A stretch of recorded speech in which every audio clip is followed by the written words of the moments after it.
हम अपने सभी दर्शकों, जो हमारे दर्शक हैं, दर्शक भाई हैं, हम उन्हें प्रणाम करता हूँ और अपने इस चैनल में आप सभी का स्वागत करता हूँ।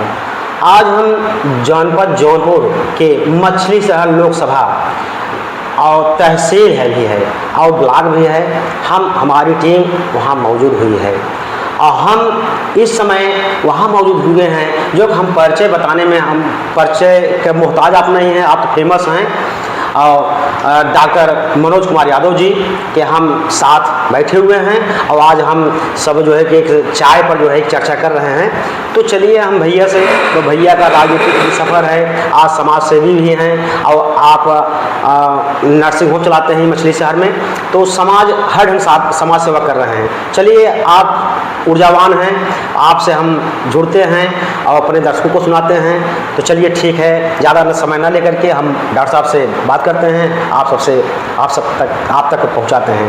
डॉक्टर साहब प्रणाम, आपका हमारे इस चैनल में स्वागत है भैया। बहुत बहुत धन्यवाद आपके सभी व्यूजरों को। आप भैया सारी बधाई, आप भैया कैसे हैं? स्वस्थ हैं? बढ़िया बढ़िया बढ़िया। और आप डॉक्टर भी हैं भाई, आप सबका स्वास्थ्य का ध्यान देते हैं, आप सबके दर्द को दूर करते हैं। और उसके बाद भाई हम सब पूछते हैं भैया डॉक्टर से भी सलाह, मतलब एक ले लिया जाए जो है हाल समाचार। तो भैया आप हमारे दर्शक, मतलब आप माध्यम हमारे दर्शक के पास पहुँचेगा, तो भैया आप बताओ आपका राजनीतिक सफ़र कहाँ से कैसे शुरू हुआ भैया?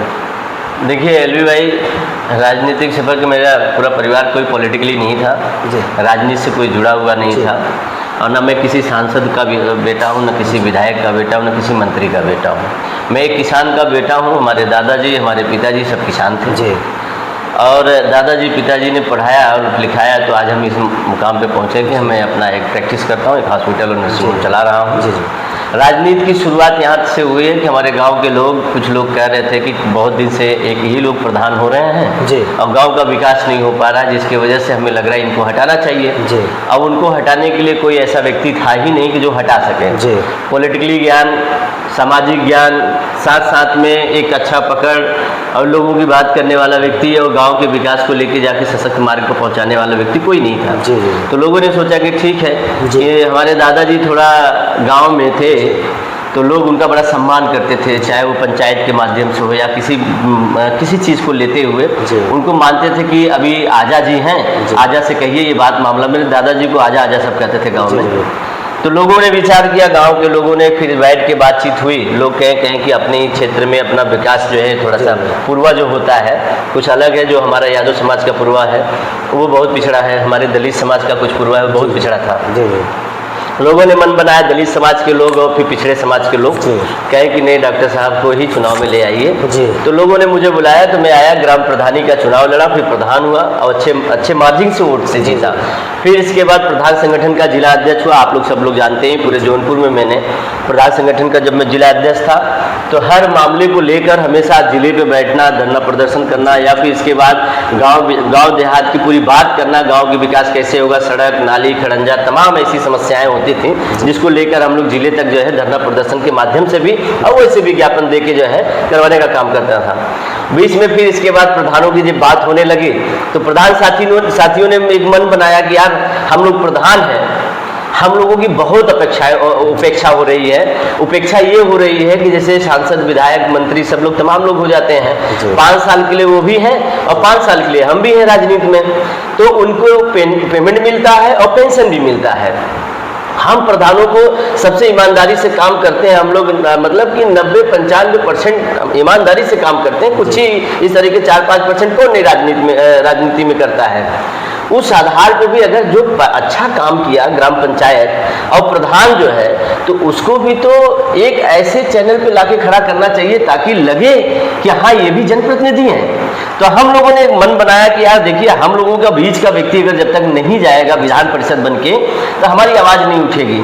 चाहे वो हमारे पेंशन की बात हो, चाहे हमारे पेमेंट की बात हो, चाहे हमको आयात निर्यात हमें लखनऊ तक आना जाना पड़े, टोल प्लाजा से लेके सारी सुविधाएं जो विधायक की होनी चाहिए, क्यों ना छोटे ही स्तर पे हो, मगर प्रधान को भी मिलना चाहिए, क्योंकि एक भी छोटी इकाई का जनप्रतिनिधि है, उसको भी जरूरत होती है। तो लोगों ने हमको जिला अध्यक्ष बनाया, तो उसी के माध्यम से मन बनाया लोगों ने, तो हम फिर मन बनाने लगे कि एमएलसी का चुनाव लड़ेंगे, जो विधान परिषद का चुनाव होता है। क्षेत्र पंचायत और ग्राम पंचायत के ही लोग ज्यादा से ज्यादा उसमें वोट करते हैं, जिला पंचायत के लोग भी करते हैं, और जितने जनप्रतिनिधि होते हैं, चाहे नगर पालिका का हो, नगर पंचायत का हो, विधायक हो, सांसद हो, तभी सभी देते हैं। तो हम उस पर काम करना शुरू कर दिए। हमारे गांव, मेरे जिले में 1749 ग्राम पंचायतें थे उस समय। तो 1749 ग्राम पंचायतें, लगभग क्षेत्र पंचायत जो बीडीसी थे 2002 लगभग ये भी थे, जिला पंचायत सदस्य भी 80 के लगभग थे। भैया यही आपको रोकना हम चाहेंगे भैया, आप तो सदैव जो है कि एक आम जनता के हक की लड़ाई लड़ते हैं, तो उसी क्रम में आपको जो है कि एमएलसी का जो है कि प्रत्याशी बनाया गया, तो उस समय भैया आपका मतलब सामने क्या चुनौतियाँ थी? देखिए, बहुत चुनौतियाँ थी, क्योंकि हम सत्ता के विपरीत चुनाव लड़ रहे थे। सत्ता शासन के चुनाव पे जान ही रहते हैं, ये सब चुनाव जो है सत्ता शासन का चुनाव होता है, उसके विपरीत थे। हम समाजवादी पार्टी के कैंडिडेट थे, और सत्ता में रहते जो सत्ताधारी लोग थे, हम जानते हैं कि ब्रजेश सिंह जो चुनाव लड़ रहे थे, ये बसपा से चुनाव लड़ रहे थे। अचानक भाजपा को कोई प्रत्याशी नहीं मिल रहा था, तो इनको प्रत्याशी बनाया गया तत्कालीन। मतलब कोई प्रत्याशी खड़ा होने का वो नहीं था कि ये हुआ कि थोड़ा ये अगर ये निर्दलीय लड़ते हैं तो हमारा रास्ता पूरा साफ हो जाता है। मगर 1 to 1 हुआ तो ठीक भी था, चुनाव था, अच्छा था, मगर इतना हमको मतलब ऐसी कोई स्थिति परिस्थिति सरकार की जो नहीं बनती थी, वो हमारे साथ जो है तांडव किया गया, बुलडोजर तक खड़ा किया गया, हमारे मुकदमे लगाए गए, बिजली के तार भी काट दिए गए, कनेक्शन मतलब कि बिजली काट दिया गया, तमाम जैसे प्रताड़ित किया। मगर मैंने कहा कि मैं किसान का बेटा हूँ, पथरीली जमीन को भी चीर कर अनाज उगाना जानता हूँ, तो हम कभी झुकेंगे नहीं। टूट जाएंगे चलेगा, मगर झुकना नहीं सीखेंगे, हम सीखे हैं। ये हमारे पूरे परिवार का, हमारे दादा से लेके पिताजी से तक का है, क्योंकि दादाजी भी हमारे थोड़ा सा पहलवानी किया करते थे, कहते थे कि मांग के खा लूंगा मगर चोरी नहीं करूंगा और सर नहीं झुकने दूंगा। तो मैं उन्हीं का खून हूँ, इसलिए मैं लड़ाई लड़ा, हर अंतिम लड़ाई लड़ा। 772 वोट मैंने पाया, और किसी प्रधान बीडीसी साथियों को मैंने पैसा भी नहीं दिया। वो बेचारे ईमानदारी के साथ वो लोग हमारे साथ लगे थे, मैं उनका धन्यवाद कहूंगा। बहुत ऐसे साथी जिन्होंने हमें वोट किया।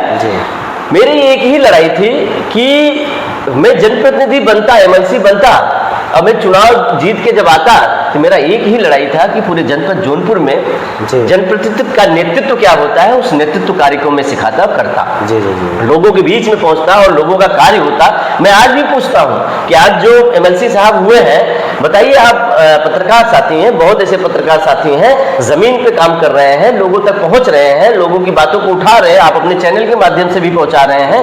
आप कहीं मुझे दिखा दीजिए उनका कोई शिलापट लगा हो, कहीं कोई विकास का मार्ग कहीं हुआ हो, कुछ नहीं। शासन सत्ता के माध्यम से जिताए गए हैं, वो जीते हुए नहीं है, उनको कोई वोट नहीं देने वाला था। मैं जब जाया करता था क्षेत्र में, सभी प्रधान बीडीसी जो पुराने प्रधान रिटर्न हुए थे, वो कहे यार, बहुत लोग जानते नहीं थे कि ये एमएलसी ब्रजेश सिंह है कौन, ये प्रिंसू सिंह है कौन। आज भी बहुत लोग नहीं जान पा रहे, क्योंकि वो क्षेत्र में पहुंच नहीं पा रहे हैं। तो हम जब चुनाव लड़ने के लिए उतरे थे, हम ग्राउंड लेवल पर उतरे, और ग्राउंड लेवल उतरे तो एमएलसी का चुनाव भी लोग जानने लगे। और एक निधि होती है, इसकी भी निधि, एक विधायक के बराबर की निधि होती है, 8 करोड़ तक की निधि होती है। ये बताइए कि जा कहाँ रहा है, ये भी तो प्रश्न उठता है। आज भी कोई नहीं जानता है, फिर पता नहीं वो पैसा कहाँ जा रहा है, कैसे जा रहा है, इसका भी तो कोई वो होना चाहिए ना, गिनती होनी चाहिए, क्षेत्र में आना चाहिए। जनता, आपको ये जनता का पैसा होता है, आपका पैसा नहीं है, जनता का पैसा उसके बीच में आता। तो मेरी लड़ाई यही थी, और सशक्त लड़ाई थी कि ग्राम पंचायत को ऊपर उठाने का, क्योंकि मैं समझता हूँ कि गाँव, ये देश की 70% आबादी वो गांव में रहती है, 30% आबादी शहरों में रहती है। तो 70% की आबादी के ऊपर काम होना था, अभी तक वो काम नहीं हो पा रही है, जबकि बीजेपी इस मामले में फेल है। मैं देख रहा हूं, और न तो उस पर कोई बात कर रहा है, न कोई चर्चा कर रहा है। आप देखे होंगे कि ये तो रही विकास की बात। भैया आगे अब आप थोड़ा पूछना चाहेंगे भैया, आप इस समय आपकी निगाह भी है, आप समाज सेवी हैं, देख रहे हैं, तो इस समय जो सरकार, वर्तमान सरकार चल रही है, उसमें अपराध कम हुआ है, बढ़ा है, तो इस पर आपका क्या कहना है? देखिए, हम लोग जौनपुर जिले में ही रहते हैं और जौनपुर जिले में ही बता रहे हैं कि अपराध की स्थिति क्या है आज के डेट में। आप देखे होंगे कि सड़क पे खुलेआम एक बच्चे को एक व्यक्ति ने दौड़ा के चाकू मार के गला काट दिया, और उसके ही 6 महीना 7 महीना पहले अनुराग यादव टाइकोंडो का खिलाड़ी था, उसका गला उसके घर पे दिन दहाड़े सुबह जो है मतलब सुबह तड़के में 9 बजे 7 बजे के बीच में उसका गला काट दिया गया।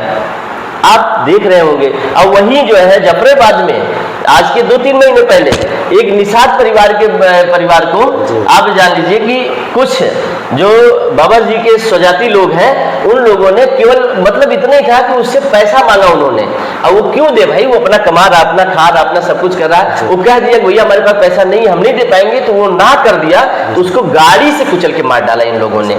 सोचिए, और इतना ज्यादा क्राइम, हत्या, बलात्कार आप कौशाम्बी के जिले में देखिए, बाबू तिवारी करके हैं, उनके बेटे को मतलब उनका आरोप है, मैं नहीं कहता, उनका आरोप है कि प्रधान वहां के और कुछ दबंग लोग मिलके उनके बेटे को जो है गलत तरीके से साजिश करके फंसा दिया और थाने में रख दिया। अब वो लोग पहुंचे लोग हैं, भाजपा से संबंधित लोग हैं, और थाने पे उनकी कोई मदद नहीं हुई। थाने पे कहते हैं तमाम जगह उन्होंने एप्लीकेशन दिया, तमाम जगह पैरवी किया, मगर उनके बेटे को नहीं छोड़ा गया। फिर इसके बाद क्या हुआ उनके साथ, वो अपने शरीर में जहर खा लिया उन्होंने, आत्महत्या। मतलब आप ये देखते होंगे कि सरकार में कितने बेबस हो गए हैं लोग, कितने बेबस हो गए, कितने लाचार हो गए हैं कि उनकी कोई मदद करने की कोई स्थिति परिस्थिति बनी नहीं पा रही है कि कोई कौन कैसे मदद करेगा। लास्ट में उस व्यक्ति ने, बाबू तिवारी जी ने अपने शरीर पे जब उनका शर्ट उतारा गया तो देखा गया जिनका 4 लोगों का नाम उन्होंने लिखा था। और फिर इसके बाद जो तो जहर खाए थे, दम तोड़ दिया उन्होंने, अस्पताल जाते जाते दम तोड़ दिया। तो सोचो क्या परिस्थिति है, जिंदा जला दिया गया। वही प्रयागराज में एक दलित समाज के व्यक्ति ने गेहूं काटने नहीं गया और यही सीएम साहब के सजाती के लोग उनको जिंदा जला देते हैं। और वही गेहूं के खेत में गेहूं का पूरा बाल लेकर उससे जिंदा जला देते हैं। तो क्या सोच रहे हैं कि अपराध कम हो गया है? यही शिवपुर के बनारस में देख लीजिए, नितेश मौर्य था, उस व्यक्ति का एक पैर काट के जो है फेंक दिया, जान से मार दिया गया और डीजल पेट्रोल डाल के उसको फूंक दिया गया। तो कहां न्याय है? यही एक प्रिया कुशवाहा थी, ये फतेहपुर की बात थी, मैं गया था वहां पे, और इन्हीं के सजाती के प्रिंसिपल साहब थे बाबा जी के, ये भाजपा के, डबल मंडिले में उसके साथ दुराचार हुआ। और फिर इसके बाद उसको प्रताड़ित किया गया तो वो वहां से निकली, कमरे से भागते हुए छत से कूद गई, मर गई, और फिर भी न्याय नहीं मिला। तो हत्या, लूट, बलात्कार, अपराध चरम पे है, चोरी डकैती, मगर पुलिस का काम निरंकुश है, पुलिस कुछ नहीं कर रही है, सरकार भी निरंकुश है। न तो सरकार का कुछ मामला बन पा रहा है, न तो जनता के प्रति, न तो उनका फिर इसके बाद जो सांसद और जो विधायक है इनका भी कोई मैटर नहीं, मामला बन पा रहा है कि क्या ये कैसे जनप्रतिनिधि है और कैसी सरकार चल रही है। अत्याचार, भय, ये सब पूरा एकदम कायम है इस भाजपा की सरकार में। झूठा रामराज चल रहा है, ये मुंह से बोल के रामराज कर रहे हैं मगर ये झूठा रामराज है। रामराज में क्या यही होता है? इसकी क्या परिकल्पना है? आप क्या सोच सकते हैं एलवी भाई, आप बताइए हमको, क्या यही परिकल्पना है रामराज का? रामराज में तो सब शांति होनी चाहिए, सब एकदम मस्त होना चाहिए, सबके सब अपने खुलेआम ऐसे सड़कों पे चल सके, गहने लाद के भी चल सके, ये होना चाहिए। यहाँ छिनैती हो जाती है रास्ते में, मतलब जो नई नवेली बहू बेटियां हैं जब वो शादी से आती हैं तो गहने से लदी होती हैं, डर के नाते यहाँ से जब जाती हैं शादियों से उतार के घर रख देती हैं, क्योंकि हो सकता है कि चोर बदमाश खुलेआम कर रहे हैं। अब पुलिस का कोई अंकुश नहीं है, सरकार का कोई अंकुश नहीं है, किसी का डर और भय रह नहीं गया सरकार का, न पुलिस का रह गया, क्योंकि हमेशा कहीं न कहीं जो है भ्रष्टाचार चरम पे है। इसकी वजह से हर अधिकारी कर्मचारी इस भाजपा की सरकार में हाथ फैला के भ्रष्टाचार फैलाए हुए हैं। डॉक्टर साहब, आप से फिर एक मतलब है क्वेश्चन है कि जैसे अब देखिए बहुत नौजवान पढ़ लिख करके माता पिता का आगे बोझ बने हुए हैं, उनको रोजगार नहीं मिल रहा है, इस पर आप क्या कहेंगे? देखिए, नहीं मिल रहा है, मुझे ज्यादा दूर नहीं है, हम लोगों का करीबी यही यूनिवर्सिटी इलाहाबाद है जी। रोटी लेके लोग, विद्यार्थी, उनके गार्जियन लोग ऐसे रोटी लेके खड़े हुए हैं इस सरकार में। कभी आप इतने, हम लोग आजादी से इतने समय हो गए, रोटी के लिए घर पे सरकार को खोजते हुए सुना होगा, गाना सुना होगा, मगर रोटी होके सरकार को दिखाते हुए नहीं कि आज इस जिसको कहा जाए कि make in India, development India, मतलब क्या क्या नाम दे दिया इन लोगों ने। इसको कहा कि स्मार्ट सिटियां बनाएंगे, उसी स्मार्ट सिटी इलाहाबाद में जैसे इतनी बड़ी व्यवस्था जहां पे यूनिवर्सिटियां हैं, जहां पे हाई कोर्ट है, वहां पे अगर सरकार को रोटी दिखा रही तो सरकार का ये पूरा फेलियर है कि ये कुछ नहीं कर पाई है। नौजवान बेरोजगार टहल रहा है। शिक्षित अपनी भविष्य शिक्षा जो ले रहे हैं वो अपना भविष्य तय नहीं कर पा रहे हैं कि क्या मेरी भविष्य है कि नहीं है इस सरकार में। जो पेंशनधारी हैं उनकी पेंशन काट दी जा रही है, उनके पेंशन को भी काट कटौती कर दिया जा रहा है। और आज जो माँ बाप जो अपने बच्चों को इलाहाबाद, लखनऊ, बनारस जैसे बड़े बड़े शहरों में बच्चों को भेज रहे हैं पढ़ने लिखने के लिए, तो वो भी डर रहे हैं, भयभीत हैं कि मैं खेती किसानी करके अपनी अनाज को बेच बेच के अपने बच्चों को पढ़ा रहा हूं, पता नहीं मेरे बच्चों का भविष्य क्या है। इस सरकार में खतरे में है युवा जो है वो खतरे में है, उनके पास कोई रोजगार नहीं है। और न तो कोई रोजगार जो हो भी रहा है उस पर भी जो है इतना ज्यादा टैक्स बढ़ा दिया है सरकार ने, इस गवर्नमेंट ने, कि लोग जो है कतरा रहे बिजनेस करने में भी। बिजनेस भी जान रहे कि करेंगे क्या, सक्सेस होंगे कि नहीं होंगे। तो युवा हर तरीके से मारा जा रहा है, चाहे वो बेरोजगारी में हो या शिक्षा में हो या नौकरी में हो या फिर अपना खुद का जो है डेवलपमेंट करना हो, अपना खुद का स्केल करना हो, उसमें भी बहुत मतलब ये जान लीजिए कि इस बीजेपी की सरकार जब से आई है देश जो है पीछे गया है, देश आगे नहीं जा रहा है। तो सब आप देखा जा रहा है कि बराबर जो है कि एक दूसरे दर्द, एक जो दुखी है दर्द से करा रहा है उसकी दर्द को दूर करने का प्रयास करते हैं आप, लेकिन आप के यहाँ जो है कि गरीबों के लिए क्या व्यवस्थाएं हैं, जैसे आप क्या करते हैं, कैसे सही? देखिए गरीबों के लिए हमारे यहाँ सारी व्यवस्था है। मैं आपको दिखाता हूँ कि जैसे यहाँ आयुष्मान के द्वारा सरकार भी अपना कुछ मदद करती है, मगर मेरा प्राइवेट हॉस्पिटल है, तो प्राइवेट हॉस्पिटल होने के नाते मैं आपको बता दूं कि मैंने काफ़ी व्यवस्था बना के रखा हुआ। इसमें 2 श्रेणी का मेरे पास कार्ड है जी। 2 चलो मुझे बता दीजिए। 2 श्रेणी का कार्ड है हमारे यहाँ, जैसे नॉर्मल डिलीवरी वगैरह ऑपरेशन सब होता है। एक कार्ड है, ये है मेरा 20% का है। जो गरीब पेशेंट आता है, जैसे बहुत गरीब है, मध्यम गरीब का व्यक्ति जो है थोड़ा सा वो अरे कर ले तो ये देख लीजिए। तो इसके माध्यम से भी बहुत ऐसे जो गरीब आते हैं उनको कार्ड दे के भी हम लोग इतना छूट कर देते हैं। जो बहुत पुअर है, बहुत गरीब है, उसके लिए हम 50% का भी कार्ड रखे हैं, आप देखे होंगे। और इसका मैं बढ़ाता रहता हूँ, इसमें जो जितना रहता है उसको बढ़ा देता हूँ। अभी भी पुराना कार्ड था तब से चल रहा है, ये 2017 से 18 से चल रहा था। अब ये कार्ड फिर डेवलप होके जो है ये 2024 से 26 तक के लिए हम लोग ने कर दिया है। ये 26 चल रहा है, 26 के बाद जब खत्म होगा 27, 28 फिर इसके बाद ये बढ़ता रहता है। तो उसके माध्यम से हम लोग हमेशा मदद करते रहते हैं। हमारी जो सेवा है मैं उस तरीके से देता रहता हूँ। और खास करके मछली शहर में कुछ इस समय बड़ी स्थिति खराब चल रही है जी।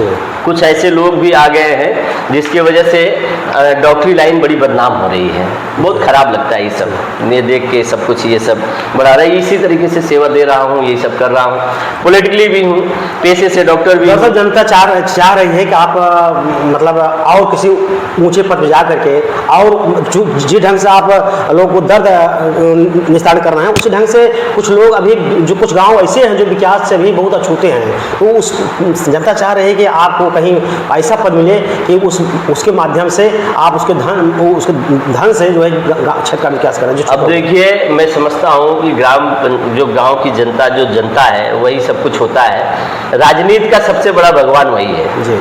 अगर वो जिसको चाह लेगा वो बन जाता है जी। और मेरा जो चुनाव था ये जनप्रतिनिधियों का चुनाव होता है। मैं तो अपने सभी साथियों को साथ लेके चलना चाहता हूँ, अपनी जनता को साथ लेके चलना चाहता हूँ।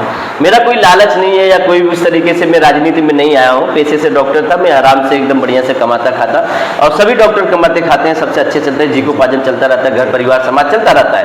मगर मेरे मन में भी कुछ है कि राजनीति के माध्यम से आने के बाद कुछ राजनीतिक परिवर्तन होनी चाहिए, क्योंकि सरकार जो होती है बहुत ऐसे रिफॉर्मर्स लाती हैं, ऐसे व्यवस्थाएं लाती हैं, गरीबों तक पहुँचाने के लिए सारी व्यवस्था होती रहती है। मगर हम समझते हैं कि मैं किसी को खोसना नहीं चाहता हूं, मगर मैं ये भी कहना चाहता हूं कि कुछ लोगों की जिम्मेदारियां होती हैं। अगर सरकार की जो व्यवस्था है, जो व्यवस्था देने के बाद योजनाएं लाती हैं, तो उसको धरातल पे उतारने के लिए हमारे जैसे जनप्रतिनिधि लोग ही रहेंगे जो गरीब तक को मिल जाना चाहिए।